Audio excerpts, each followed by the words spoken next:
오늘 말씀의 제목은 최소한 해야 할 일, 우리 그리스도인들이 최소한 해야 할 일이라는 그런 제목입니다.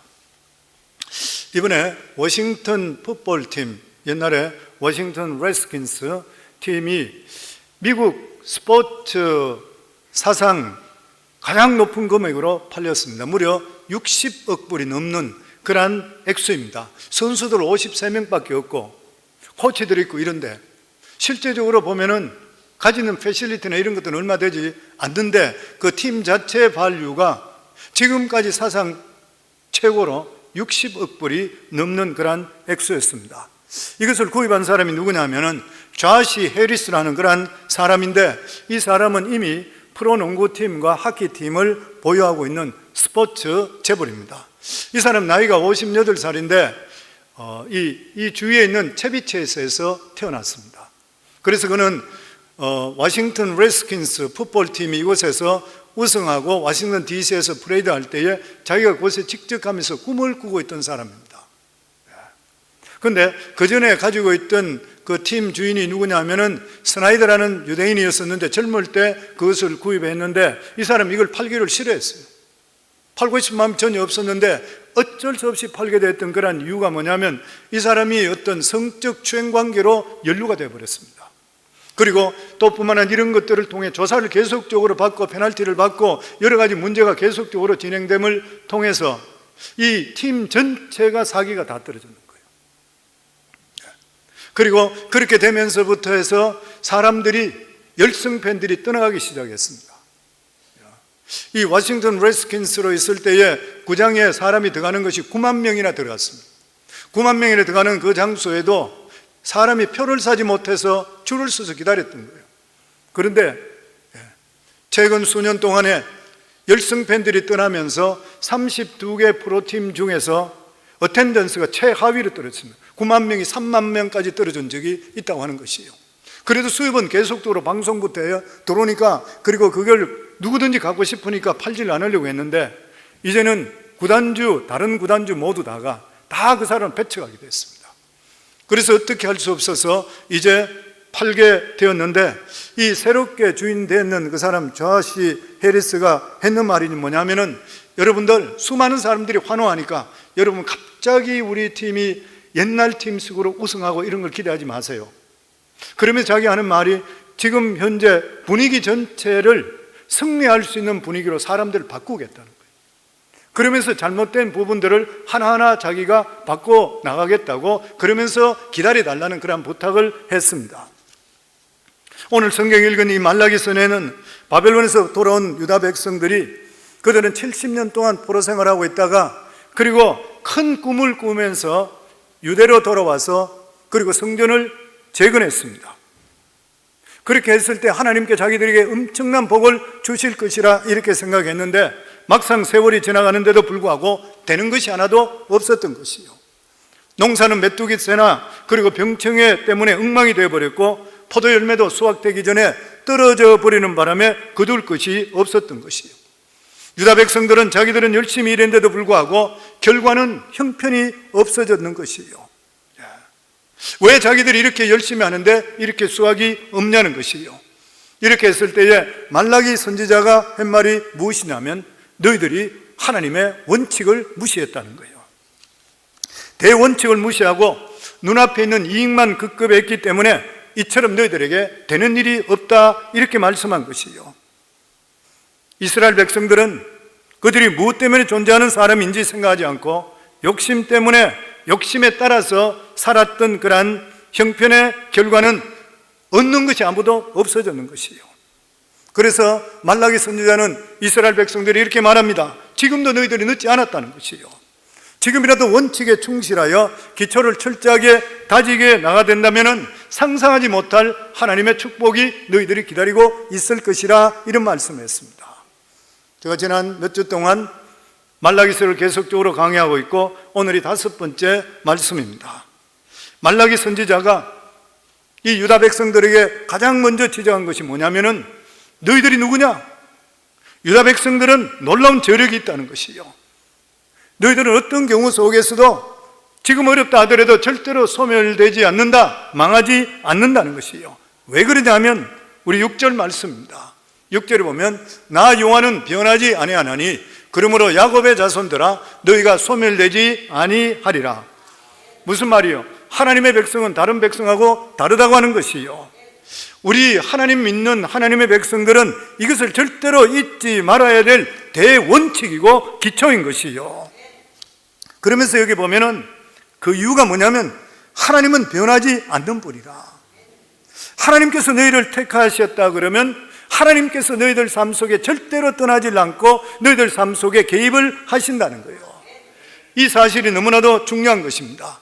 6,000년 전이나 모세가 출애굽할 때 3,500년 전이나 예수님께 십자가에 못 박혀 죽으실 때 2,000년 전이나 하나님의 말씀은 일체의 오차가 없고 하나님의 기준도 변하지 아니하고 하나님의 뜻도 변하지를 않는다는 것이에요.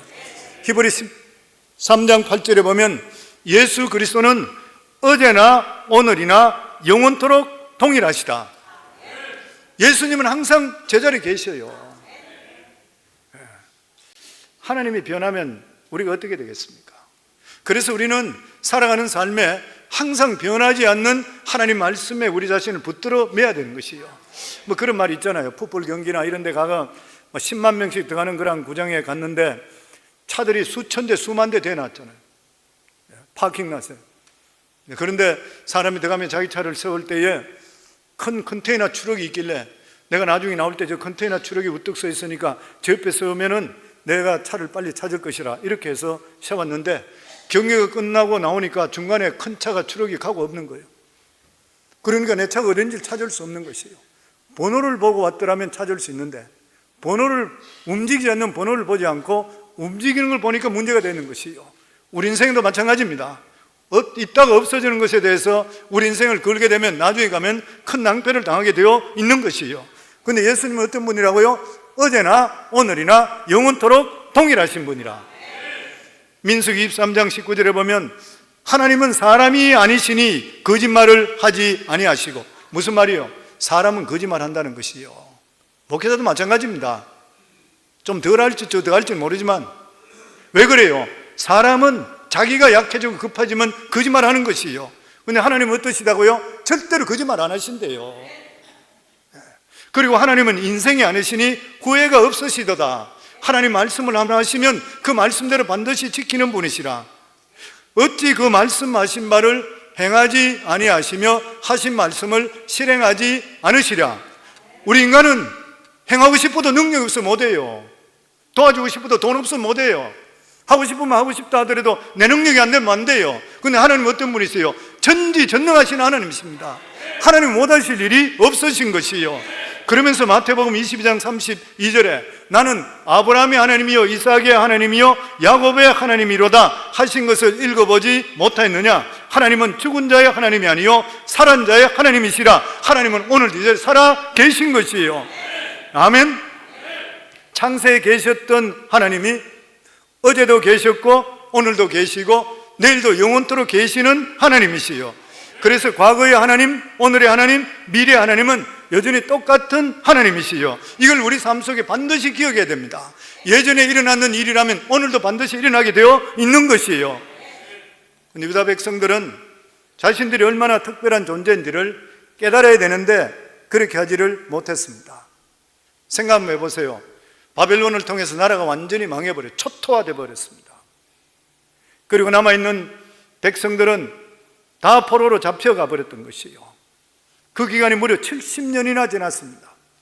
그런데 다시 그들이 본토로 다시 포로가 돌아와서 성전까지 지은 민족은 이 세상에 아무도 없는 것이에요. 사실 유다 민족은 망할래야 망할 수가 없는 것입니다. 왜 그러냐면 그들을 택하시고 그들이 섬기는 하나님께서는 변치 않으시는 하나님이시기 때문인 것이에요. 그들이 망했던 그런 이유가 뭐냐면은 본연의 의무를 저버리기 때문에 망했던 것이에요. 마찬가지로 우리 예수 그리스도를 믿는 그리스도인들도 우리는 망할래야 망할 수가 없는 것입니다. 물론 우리가 축복은 더디 올 수가 있는 것이요. 그러나 절대로 망하지를 않는 것이요. 왜냐하면 우리가 믿는 하나님은 하나님께서는 우리 아버지 되시고 좋으신 하나님이시고 특별한 분이시기 때문인 것이요, 우리가 완전히 망하도록 시험을 주실지는 모르지만 완전히 망하게 하시는 하나님이 아니신 것이요. 그래서 시편 37편 24절에 보면 그는 넘어지나 아주 엎드려지지 아니하면 여호와께서 그의 손으로 붙드심이라. 하나님께서 우리를 붙드신 걸 믿으시면 아멘 하시기 바랍니다. 우리가 신앙생활을 잘못하고 옆길로 가면 회초리는 들지 모르지만 보이지 않는 하나님의 손이 우리를 잡고 계시는 것이요, 그리고 때를 따라서 우리를 반드시 일으키게 되어 있는 것이요. 그러니까 문제가 어디 있어요? 문제는 하나님께 있는 것이 아니라 우리에게 있는 것입니다. 왜 우리 삶 속에 축복이 끊어졌는 것이요? 하나님은 절대로 변하지 않는다 그랬잖아요. 우리가 변했기 때문인 것이요. 우리가 옛날 같지 않기 때문에 그래요. 우리 신앙이 옛날 같지 않기 때문에 그런 것이요. 우리가 원래 위치에서 떠났기 때문에 문제가 생긴 것이요. 그렇기 때문에 우리 삶 속에 문제가 생기고 있을 때에 하나님 왜 이렇습니까? 이러면 안 돼요. 하나님은 움직이지 않는 분이에요. 하나님 항상 계시는 분이시고 변한 적이 없으신 분인 것이요. 하나님은 과거나 현재나 미래나 동일하신 분이세요. 그럼 문제가 어디에 있습니까? 우리 문제인 거예요. 우리가 문제인 것입니다. 요즘 살아가는 삶 속에 힘든 일이 생기고 불평이 많이 있습니까? 만족하지 못합니까? 누구 문제예요? 내 문제인 것이에요. 우리 자신이 무조건 변화되어야 돼요. 내가 변화될 때는 하나님의 은혜가 임하게 되어 있는 것이요, 내가 변한 만큼 하나님의 축복은 임하게 되어 있는 것이요. 많은 사람들이 문제를 자기에게 보지 않고 바깥에 있다 이래 생각합니다. 나는 옳은데 환경이 잘못되었고 하나님께서 잘못되었고 내 이웃이 잘못되었고 내 남편이 내 아내가 잘못됐다 그래요. 문제는 여기서부터 시작되는 것입니다. 자기는 변하려고 하지 않았고 주변이 변하면 무엇인가 나아질 것이라고 생각하는 사람은 죽을 때까지 변화 안 돼요. 이런 사람은 절대 행복해질 수가 없는 것입니다. 문제는 나에게 있는 것이에요. 왜냐하면 하나님 말씀은 변치 않았기 때문인 것이에요. 내가 변화되어서 내가 잘못 바뀌어버렸어요. 변질되어 버렸어요. 우리 성도는 우리가 믿음이 새롭게 회복되는 시간이 언제부터냐면은 문제가 나에게 있습니다고 내 자신이 고백할 때부터 시작되는 것이에요. 우리 한번 고백할까요? 모든 문제의 시작은 나로부터입니다. 이것을 빨리 깨닫고 회개하는 자가 복이 있는 그러한 사람인 것이에요. 아멘. 그리고 오늘 7절에 말씀에 보면 하나님께서 돌아오라 그랬습니다. 이스라엘 백성들 보고 돌아오라, 회개하라 그 말씀인 것이죠. 회개란 단어가 메타노니아라는 말인데 이 말은 가던 길을 다시 돌아오라, 쉽게 말하면 유턴하라 그 말인 것이에요. 다시 말하면 지금같이 그렇게 살지 말라는 것이에요. 이전의 삶은 잘못되었다고 하는 것입니다. 그런데 그들은 왜 회개해야 되는지, 무엇을 잘못했는지를 몰랐습니다. 그래서 그들은 다시 하나님께 묻습니다. 만군의 여호와가 이르노라, 너희 열조의 날로부터 너희가 나의 규례를 떠나 지키지 아니하였도다. 그런즉 내게로 돌아오라, 회개하라, 그러면 나도 너에게로 돌아가라 하였더니 너희가 이르기를 우리가 어떻게 하여야 돌아가리까 하는도다. 돌아가는 방법이 무엇이냐, 무엇을 회개해야 됩니까? 이 사람들은 무엇을 회개될지 몰랐습니다. 하나님, 우리가 뭐 순종하지 않은 것이 있습니까? 아니면 요즘 기도가 부족했습니까? 아니면 내가 전도하는 것을 소홀하게 했습니까? 자기들은 그렇게 생각했습니다. 그런데 하나님께서 전혀 다른 말씀을 하는 것이요, 그것이 뭐냐면은 너희가 돌아와야 되는 너희가 잘못이 뭐냐면은 너희가 나의 것, 즉 10의 1조를 도둑질하고 떼어먹었다는 거예요. 듣기에 거북스러워요? 도둑질했다 그러니까 영어 성경에는 더 강하게 기록됐습니다. 너희가 하나님 것을 랍했다고요, 강탈했대, 강도질했다, 이렇게 표현하고 있습니다.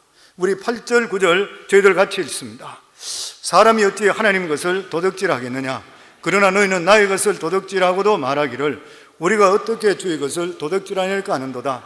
이는 곧 10의 1조와 봉헌물이라. 너희 곧 온 나라가 나의 것을 도둑질하였으므로 너희가 저주를 받았느니라. 지금까지 계속적으로 영적인 이야기 했습니다. 그런데 갑자기 지금 돈 이야기 나옵니다. 사람들은 교회 와서 은혜 이야기하고 사랑 이야기하면 좋아하는데 돈 이야기하면 거북스럽습니다. 부담스럽게 생각합니다. 그런데 성경은 헌금 문제가 우리에게 가장 기초적인 영적인 문제라 그렇게 말씀하고 있습니다. 아마 헌금에 대해서 이야기하게 되면 헌금 잘하시고 이런 분들은 마음이 시원해질 거고, 정말 하나님의 은혜래요. 근데 헌금 잘 안 하시고 이런 분들은 왜 목사님 또 돈 이야기하지? 이렇게 이야기해요. 내가 늘 말씀드린 대로 저는 강단에서 돈 이야기하지 않고 하나님께 드리는 헌금 이야기합니다. 그리고 이것이 얼마나 중요한지 몰라요. 왜냐하면 예수님께서 말씀하신 것 중에 3분의 1이 헌금에 대한 그런 말씀입니다. 그래서 헌금은 우리 삶 속에 가장 기초적인 영적인 문제입니다. 성도님들이 시험 들면 헌금부터 먼저 시험 듭니다. 항상 돈의 문제에서 육적인 문제가 그리고 영적인 문제가 되기 때문인 것입니다. 이것이 해결되지 않은 그러한 사람은 신앙이 자기가 아는 만큼만 되고 그 이상 절대로 자라지 않습니다. 성도님, 신앙이 무엇입니까? 보이지 않는 것을 믿는 것이잖아요. 눈에 보이지 않는 것이고 하나님이 주시는 말씀을 믿는 것이요. 그러니까 신앙이란 다른 말로 하면 모험입니다. 내가 한 번도 겪어보지 못했던 것을 하나님께서 말씀하시기 때문에 내 자신을 하나님 말씀에 던지는 것이에요. 내 말씀을 이렇게 던짐을 통해 하나님께 살아 계심을 정말 그렇게 살았더니만 하나님께 이렇게 하셨구나를 내가 체험하면서 믿음을 더하게 되어 있습니다. 그렇기 때문에 신앙은 모험이에요. 이러한 모험을 내 생각과 틀리다고 해서 도전해보지 못하고 하지 못하게 되면 그 사람 신앙은 그냥 안전뱅이 신앙이 끝나버려요. 하나님의 살아계심을 절대로 체험할 수가 없는 것입니다. 그래서 신앙이 아무리 연륜이 많다 한다 하더라도 어떤 물질 문제나 이런 데 관계될 때는 손해보는 기분이 드는 것이고, 그렇게 해서 내가 거기에 내가 할 수 있는 마음이 들지 않게 된다 그러면은 신앙 연륜이 아무리 오래돼도 그 사람의 신앙은 어린아이 신앙밖에 안 되는 것이요. 왜 그렇습니까? 그 사람은 아직도 돈에 잡혔기 때문에 그래요. 리차드 포스는 돈, 섹스, 권력이란 책에 돈의 배후에는 영적 세력이 있다 그랬습니다. 바로 돈신이 있다는 것이죠. 그래서 예수님께서 그런 말씀했습니다. 산상수훈의 마태복음 6장 24절에 보면 한 사람이 두 주인을 섬기지 못할 것이니 혹 이를 미워하며 저를 사랑하거나 혹 이를 중히 여기며 저를 경히 여김이라 너희가 하나님과 재물을 겸하여 섬기지 못하느니라. 한글 성경에는 하나님과 재물이라고 되어 있는데 원어에는 하나님과 만몬신이라고 그랬습니다. 맨몬이죠. 이게 하나님과 맨몬신, 다른 우상인 것이에요. 그러니까 만몬신은 인격체입니다. 귀신이니까. 이 두 개는 절대로 겸하여 못 섬긴다는 것이에요. 그 맨몬은 재물이 아니고 인격체인 것이고 돈신인 것이에요. 그래서 돈은 우상 중에 가장 최고의 우상일 수가 있는 것이에요. 그런데 우리가 믿음으로 하나님께 헌금을 드린다는 말은 뭐냐면은 만몬신을 깨트린다는 의미가 있어요. 나는 더 이상 돈에 매이지 않겠고 돈 따라가지 않겠다는 것이에요. 그러니까 이 돈 문제는 영적인 문제입니다. 그런데 이 영적인 문제인 헌금에 대해서 많은 교회에서 설교를 잘 하지를 않아요, 보면. 왜냐하면 성도들이 돈 이야기하면 시험 들어서 떠날 거라 걱정해서 그래요. 그러나 성도들이 듣기 싫다 한다 하더라도 하나님 말씀을 절대로 가감하면 안 돼요. 만약 하나님 말씀을 가감하면 목회자가 주의 종이 아니라 사람의 종이 돼요. 주의 종이 자기들 거 다 버리고 이것이 가장 하나님께 살려줘 하나님밖에 없다고 생각해가지고 목회길로 돌아는 사람이 사람 눈치 본다 그런 것 같으면 그게 어떻게 바른 사람이 될 수가 있어요. 그래서 신명기 4장 2절에 보면 이 말씀이 있습니다. 내가 너에게 명령한 말을 너희는 가감하지 말고, 절대로 가감하면 안 된대요. 내가 너에게 내리는 너희 하나님 여호와의 명령을 지키라. 복은 누가 주세요? 목회자가 줘요? 아니잖아요. 복은 하나님이 주셔야 돼요. 하나님 말씀을 바로 받아들일 때 하나님께 주세요. 목회자는 그 복을 받을 수 있는 통로로 전해주는 것밖에 없어요. 아멘. 마태복음 5장 18절에 보면 진실로 너희에게 이르노니 천지가 없어지기 전에는 율법의 1.1획도 결코 없어지지 아니하고 다 이루리라. 하나님 말씀은 절대로 안 바뀐대요.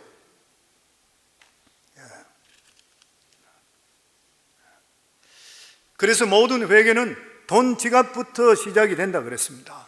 그래서 종교 개혁을 했던 마틴 루터가 말하기를 우리에게 세 가지 회심이 필요한데 첫 번째는 가슴 회심, 두 번째는 정신적인 회심, 세 번째는 돈 지갑의 회심이라 그랬어요. 그래서 오늘 여기 말씀에 보면 하나님께서는 말라기 선지자를 통해 이스라엘 백성들에게 너희가 내 것을 도적질했다 그랬습니다. 그러니까 이스라엘 백성들이 이해를 못했습니다. 도대체 우리가 하나님께 무엇을 도적질했습니까? 이렇게 항변했을 때 하나님은 10의 1조와 봉헌물이라 이렇게 말씀했습니다. 이것은 굉장히 중요한 말씀입니다. 왜 10의 1조를 드리지 않는 것이 도적질을 했을까요? 그 이유가 뭐냐면은 이 세상의 모든 만물은 하나님의 것이요, 우리 것은 하나도 없는 것이요, 우리가 죽을 때는 그냥 빈손으로 가게 되어 있습니다.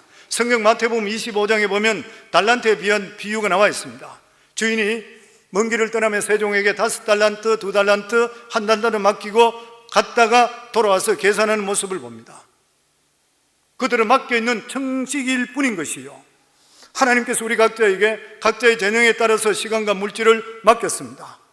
그런데 하나님께서 이것이 하나님 것이라는 표징으로 모든 것이 나의 것인데 맡긴 것 중에 10분의 1은 네가 손을 대지 말라 그랬어요. 그런데 그것을 손대면 너는 도적이라 그랬던 거예요. 이것은 다른 말로 표현하게 되면 대표성이 원리입니다. 마치 창세기 때 모든 것을 다 먹을 수 있으되 선악과만을 건드리지 말라, 이거는 선악과에 대해서 하나님께 순종에 대한 테스트였습니다. 그러니까 선악과를 손대지 않음을 통해 하나님 모든 명령을 순종하는 것으로 하나님께서는 받아 간주했던 것이죠. 뿐만 아니라 아담이 범죄함을 통해 모든 인류가 원죄에 빠졌습니다. 대표성이죠. 둘째 아담 예수 그리스도가 순종함을 통해서 십자가의 지심을 통해 예수 그리스도를 믿는 자마다 의로움을 입었다. 대표성의 원리인 것이요, 예수님이 우리를 위해 대신 십자가에 못 박혀 죽으심을 통해 그것을 믿는 자마다 예수 그리스도가 의로워진 것과 마찬가지로 그것을 통해 의로워진 것과 마찬가지로 우리도 의롭게 되었다. 대표성의 원리인 것이요. 주일 성수도 마찬가지잖아요. 어떤 사람 믿음이 있다 그러면서 주일 성수를 아주 우습게 여기는 사람이 있습니다. 오고 싶으면 오고 가고 싶으면 가고, 그런 사람이 무슨 신앙이 있어요? 주일 성수도 똑같이 하나님의 주시는 일주일 내내가 주의 날이에요. 오늘만 주의 날이 아닌 것입니다. 그런데 하루를 떼어서 거룩한 주일날, 안식일인 주일날을 우리가 거룩히 여김을 통해 하나님께서 모든 일주일을 하나님께 드렸다고 인정해 주시는 대표성이요. 그런 이야기 하죠. 5월 두 번째 주일이 어머니 날이에요. 그런데 우리는 어머니에게 그날만 감사하는 거 아니잖아요. 우리는 모든 날 감사해야 돼요. 날짜를 정해서 그날 어머니께 감사를 드리는 것이요, 마찬가지로 주일을 지킨다는 것이나 10의 1조를 드리는 것 다 대표성의 원리인 것입니다. 10의 1조는 무엇이에요? 모든 것이 하나님의 것입니다. 나는 하나님의 은혜로 삽니다. 이 의미뿐인 것이요. 그래서 10의 1조 안 한다는 것은 하나님의 나의 왕이요 주인이라는 것을 부인하는 행위요. 미국이나 유럽이 10의 1조에 대해서 관대해지고 나서부터 성도와 교회가 힘을 잃게 돼버리고 능력을 상실했다 그렇습니다. 그리고 8절에 보면 10의 1조와 봉헌물을 나누었습니다. 이렇게 나눈 이유가 뭐냐면 10의 1조는 엄밀하게 이야기해서 헌금이 아닌 것이요, 10의 1조는 하나님 것이기 때문에 손대지 말라고 했습니다. 이것은 하나님 거라고 말씀합니다. 그러니까 다시 말하면 우리에게 수입에 있는 중에서 10분의 1은 하나님의 자녀에게 주시는 그 물질 전체 중에 10분의 1은 내가 들어왔는 전체 수입에 내가 버는 돈에서 10분의 1을 하나님께 드리는 것이 아니라 그 중에는 10분의 1에 해당되는 것은 그 부분은 내가 하나님 드리는 것이 아니라 하나님의 포션을 원래부터 있다는 그런 말인 것이요. 그렇다니까 10의 1조를 철저하게 한다는 그 말은 뭐냐면은 내가 도둑이 아니고 정직합니다, 그 말입니다. 왜냐하면 그게 하나님 것이기 때문에 더 이상 의미가 없는 것이요. 우리가 보통 믿음이 없을 때 신앙생활 처음 할 때는 어떤 사람이 10의 1조 한다 그러면 저 사람 믿음이 대단하네 이런 생각이에요. 그런데 정말 우리가 믿음이 들어오게 되면 뭐 당연한 일이잖아요. 전혀 대단한 것이 아닌 것이잖아요. 10의 1조 안 하면 잘못인 것이고 잘하면 보통 사람이고 아무것도 아닌 것이에요. 보면 내가 11조 한다고 목이 힘들 필요 하나도 없어요. 11조 한다는 말이 무슨 말인 것이요? 하나님 것에 손대지 않는 정직한 사람이라 그 말입니다. 다른 뜻이 없는 것이에요. 이게 11조인 것입니다. 그렇다면 봉헌물은 무엇입니까? 10분의 1은 11조라면 10분의 9인 90% 이게 봉헌물이요. 나머지 90% 이걸 감사함으로 하나님께 드려지는 것이 봉헌물입니다. 교회에서 드려지는 성교헌금, 그리고 감사헌금, 건축헌금, 이런 모든 것들을 감사와 기쁜 마음으로, 감격하는 마음으로 하나님 것을 하나님께 다시 돌려드리는 것이 바로 봉헌물이요. 어떤 사람은 10%는 복을 준다 그러니까 하나님께 내고 90%는 내 마음대로 한다고 해서 내 마음대로 사는 것, 아주 잘못된 것이죠. 100% 모든 물질의 주인은 하나님이십니다. 아멘. 우리가 이 세상에 살면서 이렇게 생각하시면 돼요. 10분의 1의 수입은 하나님 거니까 잘했다 못했다 하는 것이 아니라 나는 하나님 앞에 정직하다. 왜냐하면 하나님 것이니까. 그러니까 하나님으로부터 칭찬받고 상급받는 부분이 어느 부분이냐면 90%에 들어있습니다. 봉헌물이요. 그런데 어떤 사람은 신앙을 잘못 배워가지고 11조만 내고 나서는 교회 건축헌금도 안 내고 감사헌금도 안 내고 성금도 안 내고 11조만 내면 나는 복받는 일이 생겨. 천만에.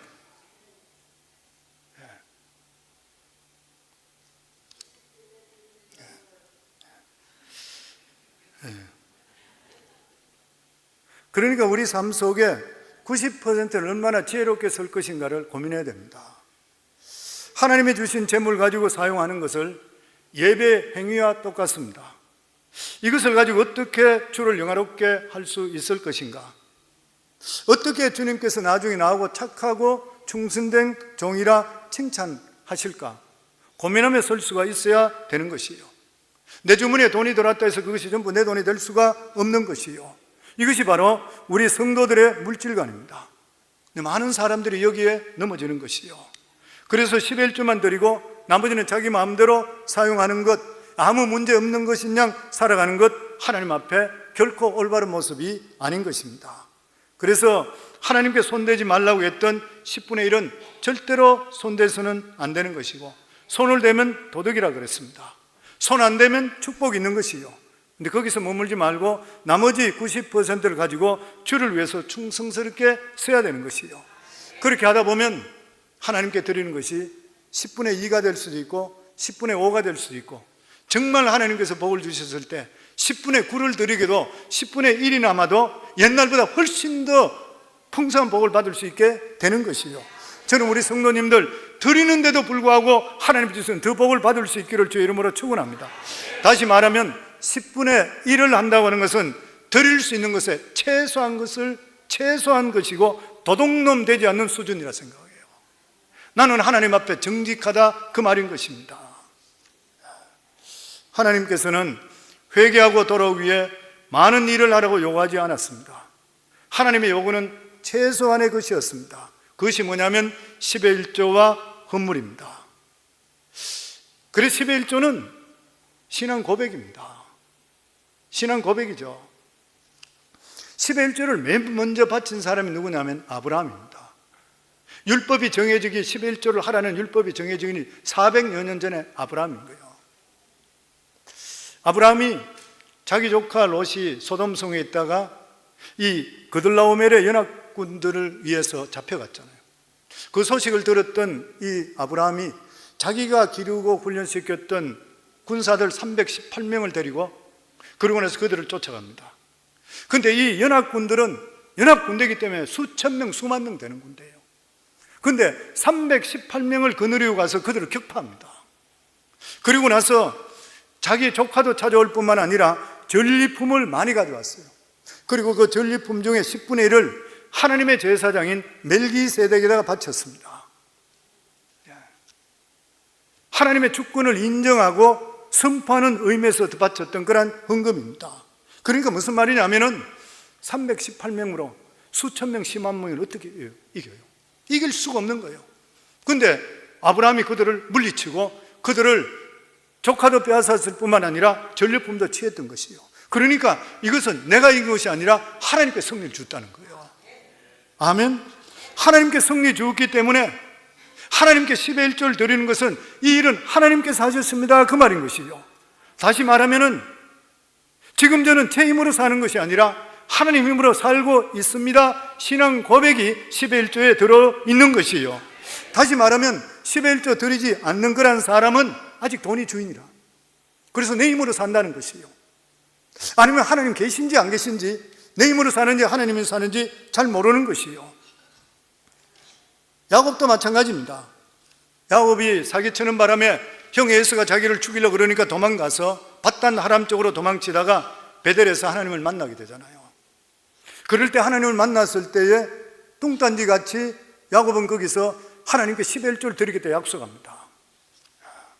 그가 그렇게 한 것이 뭐냐면은 내가 만약 이 먼 길을 가서 살아서 다시 돌아오게 된다면 이것은 내 힘이 아니라 하나님의 능력 덕분입니다, 신앙 고백이 담겨 있는 거예요. 모세 시대는 10의 1조 모든 이스라엘 백성들에게 의무사항으로 명문화했습니다. 레위기는 모든 것의 10분의 1을 하나님께 바치라고 명사합니다. 그렇게 함을 통해서 이스라엘 백성들이 누구든지 자기 힘으로 살지 않는다는 것을 고백해요. 내가 결혼하는 것도, 농사 짓는 것도, 자녀 낳고 살아가는 것도, 전쟁에 승리하는 모든 것들이 하나님의 은혜요 선물입니다, 고백하는 것이요. 이처럼 10의 1조 내는 것을 세금 떼는 것과는 분명히 다른 것이죠. 10의 1조는 하나님께서 우리 모든 삶을 책임져 주시고 축복해 주시는 것을 인정하는 신앙 고백인 것이요. 우리는 세상에 살아갈 때, 공부할 때도 마찬가지입니다. 학생들은 우리 힘으로 하지 않고 하나님 힘으로 하는 사람이요. 결혼도 우리 힘으로 하는 것이 아니라 하나님 힘으로 하는 것이요. 사업도 우리 힘으로 하는 것이 아니라 하나님의 힘으로 하는 사람이 우리 예수 믿는 사람이요. 율법의 10의 1조가 포함된 데는 하나님께서 그만큼 확실하게 이스라엘 백성들의 삶을 책임져 주신다는 뜻이 들어있는 것이요. 성도, 우리가 하나님 말씀을 그대로 순종하시게 되면 하나님께서 약속에 대한 말씀에 대해 책임져 주시게 되어 있는 것이요. 그런데 문제는 유다 백성들이 그것을 믿지 않았습니다. 그들이 생각할 때에 수리아 총독에게 세금도 내고 하나님께도 세금 낸다 생각해서 이중과세라고 그랬어요. 그러면 우리 뭐 먹고 사느냐 그래요. 자기들이 그렇게 생각했어요. 대간줄 나는 뭐 먹고 살아라고. 집값도 내야 되고 렌트도 내야 되고 다 그랬는데 너는 우리는 뭐 먹고 사고 뭘 저축하느냐. 그렇게 불평하며 10의 1조를 하지 않았습니다. 그 말이 뭐인 것이요? 더 이상 하나님이 우리의 보호자 되시고 우리의 주인 되신다는 것을 자기들이 디나이해 버렸던 거예요. 그러니까 결과적으로 그들은 하나님의 것을 도적질했다는 말씀하실 때 사실 그들은 10의 1조만 떼어먹은 것이 아니라 하나님의 은혜 전체를 떼어먹어버리는 거예요. 성도는, 우리가 이 세상에 살고 있는 사람, 하나님 모르는 사람들은 하나님의 은혜를 도적질하고 살고 있습니다. 우리가 누리고 있는 모든 것들은 하나님께서 은혜로 주신 것이요. 그렇잖아요, 성도님들. 우리가 지금 공기 쉬고 있죠. 이렇게 프레시한 에어 누가 주는 거예요? 하나님 주시잖아요. 맑은 물 누가 주세요? 하나님이 주시는 것이요. 햇빛을 누가 주셔요? 하나님이 주시는 것이잖아요. 비는 누가 주시는 것이요? 하나님이 주시는 것이요. 근데 하나님을 모르는 자는 하나님께 감사를 안 해요. 그러니까 은혜를 떼먹는 것이에요. 보면 우리 예수 믿는 사람은 어때요? 하나님의 은혜를 체험하는 순간에, 은혜를 체험하는 순간에 어떤 반응이 일어납니까? 하나님께서 나 같은 사람 사랑하시고 이 모든 것을 나에게 주셨는 이 하나님의 은혜 때문에 눈물을 흘리잖아요. 우리가 은혜 체험하고 나면은 하늘 색깔이 바뀌게 돼요. 나무의 풀잎이 바뀌게 돼요. 모든 것들이 감사하게 돼요. 옛날에는 당연히 있는 걸 생각하다가 은혜를 체험하는 순간에 진짜 이것이 모든 것이 하나님의 주셨구나 느끼게 됐어요. 예수 믿는 가장 중요한 게 뭐예요? 내 살아가는 모든 삶 속에 여기까지 이끌어주신 하나님께 감사, 은혜하는 것이 바로 그것이 우리의 삶인 거예요. 물질의 주인도 하나님께 우리 주셨기 때문에 하나님께 10의 1조 드린 것도 마찬가지로 하나님 은혜 감사합니다, 신앙 고백인 것이에요. 아멘. 우리 예수 믿는 사람이 이런 감사를 어떻게 하나님께 고백할 수 있어요? 오늘 예배당에 왜 나왔어요? 은혜 감사하니까 나왔잖아요. 저는 아침에 일어나서 진짜로 하나님 그렇게도 하나님 너무 기쁘고 감사합니다 그랬어요. 이렇게 거룩한 주일날 우리에게 예배 드릴 수 있는 시간을 주신 하나님 너무나 감사하다 그랬어요. 성도님, 예배당에 나와서 예배 드린 게 얼마나 감사한지 알아요? 저는 지난번에 우리 정 목사님 지난주에 설교할 때 내가 끝나고 나서 그렇게 이야기했어요. 나는 목회자이기 때문에 22년 동안 계속적으로 설교만 했어요. 일주일에 많이 할 때 9번씩 설교했어요. 그러니까 저는 예배당에 나와서 예배를 드리더라도 항상 예배에 대해서 음향이 바르냐, 소리가 어떠냐, 바깥 소리가 어떠냐, 성도들이 지금 상태가 어떠냐, 지금 공기는 괜찮으냐, 그리고 뭐 이런 거 내가 설교는 이거 바로 할 수 있냐, 계속 거기에 대해서 기도하는 거예요. 그러다가 설교하는데 내가 앉아서 있었어요. 그리고 옛날엔 1, 2, 3부 설교 계속적으로 하게 되니까 저는 설교 스타일이 조용조용 하는 스타일이 아니잖아요. 그러니까 1, 2, 3부 하면 3부쯤 되면 목이 막 가는 것이에요, 그냥.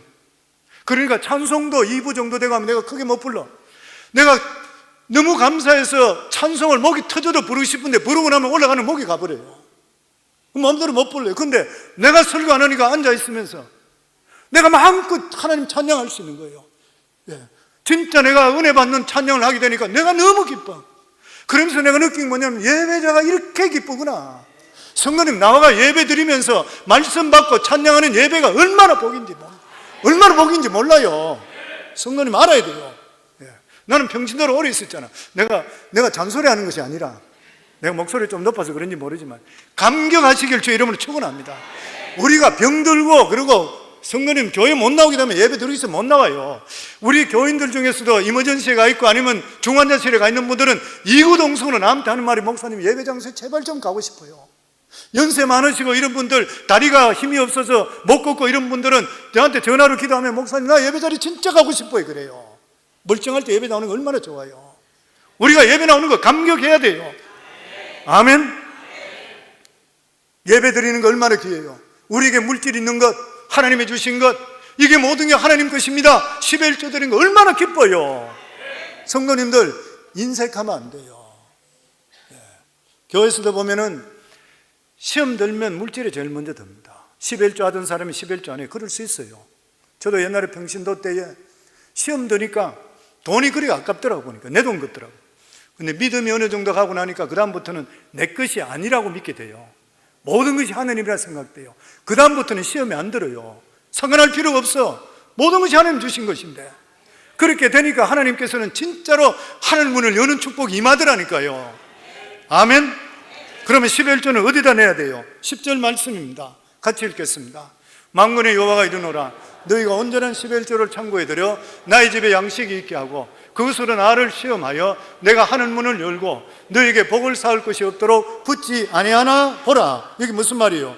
너희의 온전한 11조를 창고에 들여 나의 집에, my house요. 나의 집이 어디인 것이요? 예수님께서 예루살렘에 입성하셨을 때 제일 먼저 갔던 게 어디예요? 성전으로 가셨잖아요. 성전에 가면 뭐라 그랬어요? 내 집은 기도하는 집이라. 성전이 내 집은 기도하는 집이라. 그러니까 뭐예요? 나의 집이 어디예요? 우리 지금 예배드리는 교회인 것이에요. 그렇기 때문에 11조는 어디다 드려요? 교회에 드려야 되는 거예요. 구체적으로 자기가 소속된 그러한 교회에 드리는 것이 옳은 것입니다. 11조를 자기 마음대로 선교단체든지 아니면 약한 개척교회든지 뭐 이런 데다가 그냥 드리는 것 잘못된 것이에요. 왜 그래요? 11조는 내 것이 아니기 때문에 그래요. 성도님들, 내가 마음대로 보낼 수 있다는 것은 내 것이기 때문에 마음대로 보내요. 그런데 하나님께서는 이것이 하나님 것이라 그랬습니다. 하나님 것을 왜 내가 내 마음대로 드려요? 절대 그리 드리면 안 돼요. 10의 1조는 무조건 하나님 전에 드려서, 예를 들어서 미국에 우리가 세금을 내잖아요. 살고 있기 때문에. 그러면 이 세금을 국가에 드리고 주고 나면 국가에서 자기들이 알아서 필요한 거 써요. 내가 이리라 저리라 말 못해요. 똑같은 것이에요 보면. 그렇기 때문에 하나님 집에다가 10의 1조를 드려줘야 되는 것이라. 예전에 우리 교회 어떤 권사님이 오셨어요. 그러면 저에게 그런 이야기 했습니다. 목사님, 제가 우리 교회가 성광교회가 너무 좋아요. 와서 예배를 드려보니까 그러면서 자기가 우리 교회에 등록하겠습니다. 그런데 조건이 있습니다. 제 방에 들어가 이야기 조건이 있습니다. 그럼 무슨 조건입니까? 그러니까 제가 10의 1조를 개척교회에다가 보내고 있는데 이 10의 1조를 개척교회로 계속적으로 내는 조건이면 오겠습니다. 그래서 제가 오지 마라 그랬어요. 오실 필요 없습니다 그랬습니다. 아니 신앙생활 몇십 년 하면서 10의 1조가 하나님 것이라는 것도 모르고 내 돈이라 생각하는 사람 우리가 올 필요 없어요. 그것을 내가 받아들이고 그 조건 허락할 수 없습니다 그랬어요. 그리고 신앙생활 바로 하시라고 그랬어요. 근데 이 권사님이 들을 기가 있어 그때 회개하시더라고. 그리고 우리 교회에 오셨어요. 우리가 진짜 필요한 것들은 지정헌금으로 보내드려요. 근데 10의 1조는 자기 것이 아니라 하나님 것입니다. 그리고 10의 1조는 어떻게 써야 된다고요? 생명사에 설리는데 쓰임받아야 돼요. 그리고 제사장과 가난한 자에게 구제해야 돼요. 특별히 구약시대 때 10의 1조는 하나님의 종을 양성하는 데 쓰였습니다. 이스라엘 백성들은 레위 지파들은 자기 터전이 없었습니다. 이 사람들은 성전에 바치는 것으로 먹고 살았던 것이요. 이 사람은 하나님을 섬기는 그런 사람들이요. 그러니까 이 유다를 지탱할 수 있는 힘이 어디서 나오냐면은 제사장 뒤에서 나옵니다. 제사장들이 교회에 와서 예배를 집례하고 그리고 시간대에도 와서 기도하고 이렇게 하면서 이스라엘 백성들에게 복을 달라고 빌고 그들을 믿음으로 이끄는 사람이 레위 사람들이요. 이 사람이 뭐를 먹고 살았냐? 10의 1조를 먹고 살았던 거예요. 근데 이스라엘 백성들이 처음에는 제사장들을 잘 모셨어요. 근데 나중에 믿음이 떨어지게 되니까 10의 1조 드린 것이 너무 액수가 많은 것 같아요. 아까워지기 시작해. 하나님께 드리지를 못했어요. 그 제사장이 먹고 살 게 없어. 왜냐하면 10의 1조가 돌아 먹고 사는데, 그러니까 먹고 살기 위해서 그 사람들이 장사하고 농사짓기에 뿔뿔이 다 흩어져 버렸어요. 결과적으로 어떻게 이스라엘이 망해버렸습니다. 이스라엘을 지키는 것은 기도하고 하나님의 능력이 지켜주는 거예요. 하나님이 그것을 위해서 여기 했어요. 그러니까 이 10의 1조 이것을 가지고는 사람을 살리고 영혼을 살리고 제사장 죄종들을 살리고 선교사를 파송해서 수많은 들을 영혼을 구원받는데 쓰임받는 물질이 될 수가 있어야 되는 것이에요. 그러면서 10의 1조 하나님 것을 도둑질하는 자에게 어떤 저주가 있다고 오늘 9절 말씀합니다. 같이 읽겠습니다. 너희 곧 온 나라가 나의 것을 도둑질하였으면 너희가 저주를 받았대요. 무슨 저주? 11절입니다. 같이 읽습니다. 만군의 여호와가 이르노라 내가 너희를 위하여 황충을 겸하여 너희 토지 소산을 멸하지 않게 하고 너희 밭에 포도나무의 과실도 기한제 뜨려내. 그러니까 도둑질함으로써 황충이 생겼다. 메뚜기 떼죠. 도둑질을 통해서 보호막이 뚫려버렸던 거예요. 그래서 어떤 목사는 그런 말을 했습니다. 이 세상에 11조 생활 안 하는 사람은 없다. 다만 하나님께 바치느냐, 병원에 바치느냐, 나쁜 짓에서 교도소에 바치느냐, 경찰서에 바치느냐 그 차이뿐이다. 자녀들이 빗나가서 돈 나오고 가슴 아프고. 얼마 전에도 말씀드렸죠. 제가 회계 사무실 할 때에 어떤 교회 집사님, 여자 집사님, 봉자 공장에 일하는 사람, 돈 얼마 벌지도 못하는 그런 사람. 근데 이 사람이 집사를 하는데도 불구하고 11조 생활 안 하는데 너무나 어렵게 살길래 그분에게 11조 생활을 하라고 하며 그분에게 그렇게 부탁했지요. 만약에 11조 하나님 말씀을 일정 없이 과감되는 말씀이 아니고 그대로 이루어준다 했으니까 집사님께서 만약에 11조인데도 불구하고 형편이 전혀 나아진 것 같고 그대로라 그러면은 더 나빠졌더니 그대로면은 그 11조 전체를 내년에 세금 보러 올 때 제가 전액 배상해 드리겠습니다. 그랬을 때 그분이 1년 후에 왔을 때 얼굴이 해같이 빛나고 진짜 확 바뀌었어요. 1년에 돈 2만 불 버는 사람, 세금 떼고 한 달에 1,500불 버는 사람, 아파트비 600불 내고 티네이저 애 2명 데리고 헌차 하나 가지고 있는데 그 사람이 사는 게 너무 힘들잖아요. 그러니까 얼굴이 노래 항상 보면은 노래 땡땡이 완전 사람이 골았어요. 근데 1년 후에 얼굴이 해같이 빛나요. 집사님 뭐 그리 좋은 일 있습니까? 이러니까 임쌤님하고 약속했잖아요. 내가 너무 부끄러웠습니다. 그 이야기 할 때 집사로 오랫동안 신앙생활 내가 하면서 어렵다고 신앙생활 내가 11조 생활 안 했는데 물어준다고까지 하니까 내가 미안하고 부끄러워서 내가 반드시 해야 되겠다 했는데 그 집사님 뭐 좋은 일이 있었어요? 인컴은 5%밖에 안 올랐다고 그랬잖아요. 올라간 거 없어요. 2만 불 받는 사람이 21,500불 지금도 기억해요. 그로스로 그 돈은 얼마 돼도 안 하잖아요. 그런데 이분한테 뭐가 좋은 일이 있었습니까? 그러니까 제가 물었더니만 오늘 이 말씀이요. 딱 그 말씀입니다. 동록과 황청이 틈나지 않았대요. 그 오래된 고물되어 있는 차가 1년 동안 한 번도 고장 안 났대. 기적적인 이야기잖아요. 그리고 자기 아들 하나 있고 딸 있는데 티네이저 아이들인데 이 애들이 엄마 말 안 듣고 바깥에 나가 나쁜 친구하고 어울리고 공부도 안 하고 이랬던 애들이 어느 순간부터 엄마를 돕기 시작하고 파타임 하기 시작하고 공부 열심히 시작하고 자기 집이 국가 젓가 꾸려르는 가정이 돼버렸대요. 나는 그걸 들으면서 내가 전율했어요. 왜 그러냐면 오늘 성경 말씀 나온 대로 황총을 금해 주시는 거예요. 예, 포도나무 과실도 기한 전에 떨어지지 않게 하는 우리의 보호막이 하나님께 쳐주시게 되어 있었다고 하는 것이요. 성도는 11조 한다고 해서 떼돈 버는 거 아닙니다. 물론 하나님께서 벌 수도 있게 만들어 주시겠지만 여기에 약속에 있는 그런 말씀이 뭐냐면은 우리 삶 속에 어려움이나 이런 것들을 하나님 막아주시게 되었다고 약속해 주시고 있는 것이에요. 아멘. 그 하나님 어떤 축복을 주셔요? 풍성한 복을 주신다고 그랬어요. 풍성한 사을 것이 10절에 보면 사을 것이 없도록 한다고 그랬어요.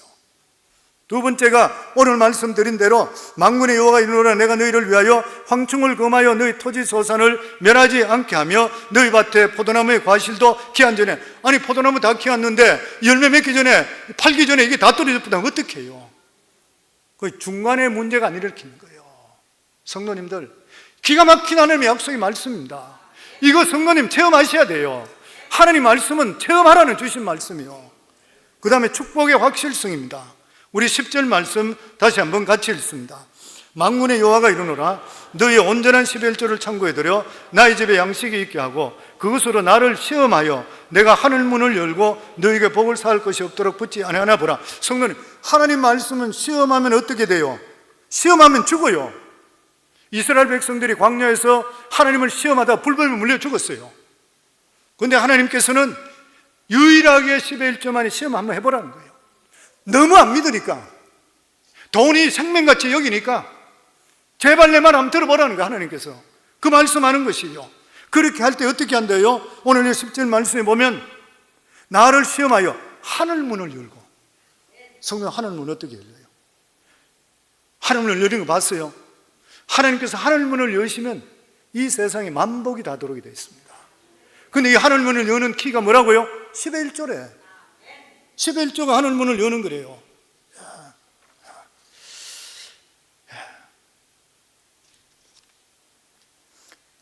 오늘날 유대민족이 예수를 믿지 않는데도 불구하고 그들은 반드시 11조 합니다. 유대교들은 11조를 합니다. 이들은 전 세계에 흩어져 있잖아요. 1500만에 1700만 되는 이란 유대인들이 흩어져 있습니다. 근데 그들은 반드시 11조 생활해요. 그러므로 유대인들은 세상에 많지 않는 사람인데도 불구하고 전 세계 경제권을 잡고 있습니다. 유대민족들은 온 세계 석유, 유통, 기구 다 잡고 있어요. 금융 다 잡고 있어요. 보석 유통 다 잡고 있어요. 세계 경제를 주름 잡고 있어요. 이것은 하나님의 약속하신 아브라함의 하나님, 이삭의 하나님, 야곱의 하나님께서 그들 위해 하늘문을 열어놓으셨기 때문인 것이에요. 그렇기 때문에 우리들도 하나님 앞에서 우리는 올바로 하지 않으면서 복 달라 하는 것 천만의 말씀 어떤 일인 것이에요.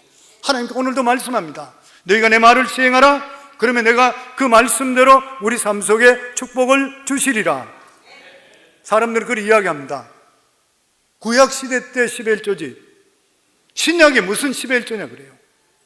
그렇게 이야기하는 실제로 있어요. 목회자도 그렇게 하는 사람이 있고 장로도 그런 사람이 있고 그런 사람 많이 들었어요. 천만의 말씀 신약 마태복음 23장 23절 제가 같이 읽도록 하겠습니다. 화 있을진저 외식하는 서기관들과 바리새인들이여 너희가 박하와 회양과 근처의 11조는 들이되 율법에 더 중한 바 정의와 긍휼과 믿음은 버렸도다. 그러나 이것도 행하고 저것도 버리지 말아야 할지니라. 그 잠깐 보면 돼요. 거기 보시면 그 말씀 중에 나와 있는 말씀이 이 바리새인들이 얼마나 철저하게 율법을 지킨지 몰라요. 그러니까 박하와 근체, 그러니까 조미료까지도 11조를 하나님께 정확하게 계산해 드렸던 것이에요. 그러면서 너희들은 이렇게 하면서 그렇게는 드린데도 불구하고 하나님께 실제로 거기 안에 들어있는 정신인 정의롭게 살고 긍휼을 베풀고 믿음으로 사는 것은 버렸다는 거예요. 그것만 있다는 거예요. 근데 예수님이 뭐라 그랬어요? 그러면서 이것도 행하고 11조도 행하고 저것도 버리지 말아라 그랬어요. 그리고 초대 교회 때는 재산을 다 바쳤어요. 11조가 문제가 아니라 성도님 진짜 우리가 믿음이 커지게 되고 이런 것 같으면 사업도 잘하고 이런 사람 믿음 안에 들어오는 것 같으면 하나님께 멋지게 내어놓습니다. 성도님들, 제가 말씀 항상 드리지요. 성도님들, 하나님이 주시는 그냥 말씀이다. 그 말씀을 우리가 받으면 되는 것이에요. 보면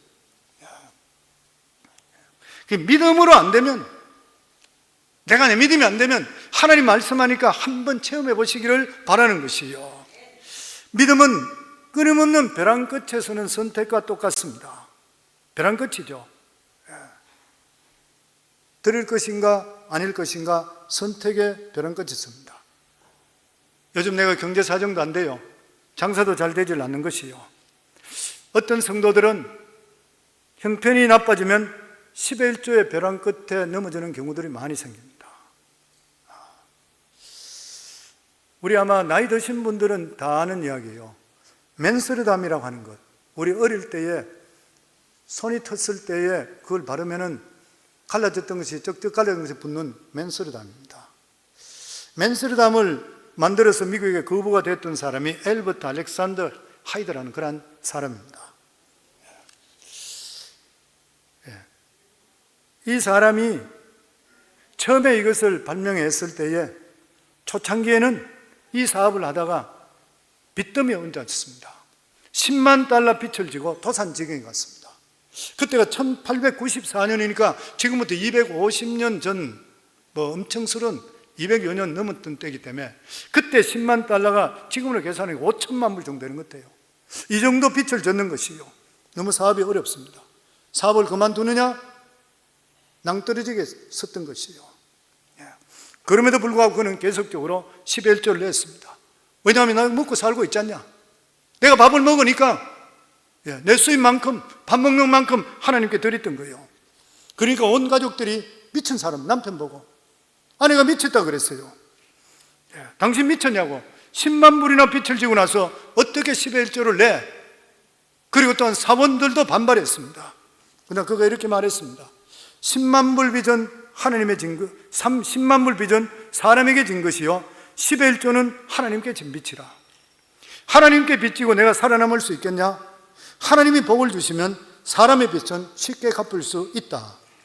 그는 낭떠러지에서 믿음으로 한 발을 디뎠습니다. 그는 이러한 어려운 가운데서도 올바른 10의 1조를 하고 하나님께 충성하게 됐을 때 하나님께 역사하셔서 성공하기 시작했고 거부가 되었습니다.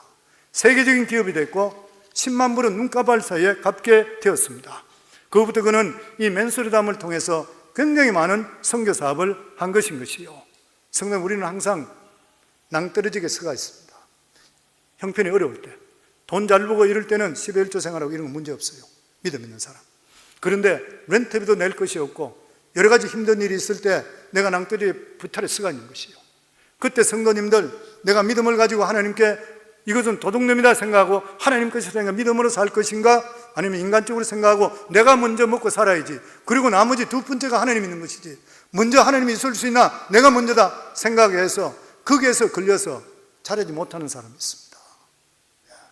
성도님들, 10의 1조는 농부로 따지게 될 때는 종자 씨앗과 똑같습니다. 농부는 아무리 가뭄이 오고 먹고 살기가 힘들어서 죽을 거리 먹더라도 종자 씨앗은 절대로 먹지 않습니다. 왜 종자 씨앗을 먹지 않아요?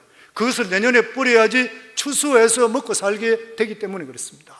종자 씨앗까지 먹어버리면 그 사람은 희망이 없습니다. 똑같은 것이요. 10의 1조도 종자 씨앗입니다. 저는 우리 성광교회는 감사드리는 것이 우리 교회의 한 70-80% 이상이 10의 1조 생활하십니다. 그런데 성경 말씀에 보면 온전한 10의 1조를 드리고 그랬습니다. 온전한. 그러니까 성도님들, 하나님께 드리더라도 하나님께 가짜로 드리시면 안 돼요. 이 금액이 정확하게 하나님이 주시는 것인지. 그래서 사업하는 분들은 내가 한 달에 얼마 정도 되면, 예를 들어 한 달에 1000불 정도가 10의 1조라 생각되면 항상 100불이나 200불 더 얹어하세요. 사업하는 사람 정확하게 계산 안 되니까. 그리고 만약에 성도님들께서 이게 온전한 10의 1조가 아니라 할 때 온전한이 들어가 있어요. 완전한. 그냥 10의 1조가 아니고 완전한. 하나님 앞에 정직, 이 10의 1조는 하나님 앞에 정직합니다 그러잖아요. 근데 그것을 내가 10의 1조 아닌 것을 넣게 되면은 하나님 앞에서 죄를 짓게 되고 사람들 앞에 기만하게 됩니다. 그러니까 감사헌금으로 돌리세요. 그리고 내가 믿음이 갈 때에 10의 1조로 적을 수 있기를 바랍니다. 그래서 10의 1조는 믿음의 문제입니다. 하나님 앞에 믿음 없으면 절대로 10의 1조 못합니다. 그렇기 때문에 10의 1조는 가장 영적인 문제인 것이요, 내세를 믿고 하나님 말씀을 믿는다면 하는 것이고, 하나님 말씀을 믿지 못한다면 안 하는 것이요. 예수 믿고 구원받고 내세를 확실히 아시는가요? 구원받으셨어요? 보통 구원받으면 그럼 전부 아멘 하는데, 오늘 지금 물질 이야기다 아멘 하니까 소리가 확 줄어들어 버려요. 구원받으셨어요? 예. 그러면 물질은 구원에 비하는 것은 아무것도 아니잖아요. 이걸 한번 뛰어넘어 보시게 되면, 그리고 10의 1조뿐만 아니라 10분의 9인 봉헌물, 하나님 뜻 가운데 10의 2조, 10의 3조, 10의 5조 될 수 있도록 한번 해보세요. 제가 이 말씀하는 거 늘 말씀드려요. 저는 실험해봤다 그랬잖아요. 저는 사업을 오랫동안 했던 사람이잖아요. 나는 20여 년 동안 사업하고 목회 지금 22년 동안 하고 있어요. 그리고 20년 동안 다른 사람 잘한 사람에 비해서는 별 그거 아닐지 모르지만 그 당시 그래도 이민 1세 치고는 어느 정도까지 나는 살아봤던 사람이에요. 그리고 하나님께 드린 거 마음껏 한번 드려봤습니다. 그런데 진짜 하나님 부어주세요. 정말 하나님과 하나님을 외우세요. 특별히 우리 직장 다니시는 분들은 직장이 진급하고 이런 거 있다 하더라도 월급이 그렇게 큰 차이 안 난다 하더라도 황충과 동록을 막아주실 것이고, 그리고 사업하는 분들은 입을 한번 크게 한번 열어보세요. 하나님 멋지게 한번 사업하게 해주세요. 그리고 어렵고 힘든다 하더라도 내가 요즘 좀 안 되니까 막 돈부터 먼저 주려고 이러지 말고 내가 기도하는 가운데 정하고 한번 해보세요. 예전에 말씀드렸죠. 저는 제가 한번 믿음이 막 은혜가 되니까 10의 1조 내가 하는 데다가 한 2배 정도를 먼저 드렸어요. 그래서 저희 아내가 나보고 뭐 그렇게 하느냐고 교만하다고 그러더라고요. 근데 제가 그렇게 이야기했어요. 연말에 두고 보자, 세금 보고 할 때 인컴 들은 거 보자 그랬던 거예요. 근데 실제로 연말에 세금 보고 할 때 제가 드렸던 것보다 더 많이 하나님께 주셨어요. 그걸 보고 나서 저희 아내가 뭐라 그랬냐면 그 이야기 하잖아요. 여자는 좁쌀이 100번 굴러도 호박만 구르면 끝난다 그랬어요. 남자들 호박이에요. 성도님들, 우리 남편들 힘내시기 바랍니다. 한번 멋지게 신앙생활하고 물질도 받아서 하나님 뜻 가운데 사용해요. 저는 우리 성도님들, 우리가 돈 벌고 기복신앙 이런 거 이야기 안 하는 것이 아니라 하나님 뜻 가운데 살아서 멋지게 사용될 수 있으면 좋잖아요. 남들에게 가난해서 힘들어하는 것보다는 내가 그래도 구워주는 것이 너무 좋잖아요. 그래서 마지막 절입니다. 우리 12절 같이 읽습니다. 너희 땅이 아름다워짐으로 모든 이방인이 너희를 복되다 하리라. 만군의 여호와는, 우리가 이렇게 10의 1조 그리고 봉헌 물을 올바로 바로 드렸더니만 하나님께서 우리 땅이 아름답다, 우리 사업이 복을 받고 삶이 복을 받았다는 거예요. 그러니까 모든 이방인이 보니까, 예수 안 믿는 사람이나 주위 사람들이 보니까, 야, 저 사람 별 볼 일 없는 사람이 예수 잘 믿고 신앙생활 잘하더니만 저렇게 복을 받았구나. 누가 하시는 말씀? 만군의 여호와께 주시는 축복의 말씀이라는 거예요. 성도는 얼마나 익사이트해요. 우리 예수 믿는 사람은 교회 나와 예배 드리는 것, 그리고 하나님께 헌신하는 것, 하나님께 드리는 게 얼마나 기뻐요. 저건 드리는 거 이야기하면 아멘 소리가 적어요. 근데 성도님 정말 우리 삶 속에 실험해 볼 수 있기를 바랍니다. 저는 우리 성도님들 모두 다 영혼이 잘된 같이 범사에 잘되고 약속의 말씀대로, 하나님 내가 약속 말씀대로 했지 않습니까? 저희가 하나님 이렇게 해주세요 기도해서, 우리가 여기 보면 이방인들이 우리를 보고 주위 사람도 우리를 보고 예수 잘 믿어 저렇게 복받았구나 소문나는 우리 교회와 성도가 다 되기를 주의 이름으로 축원합니다.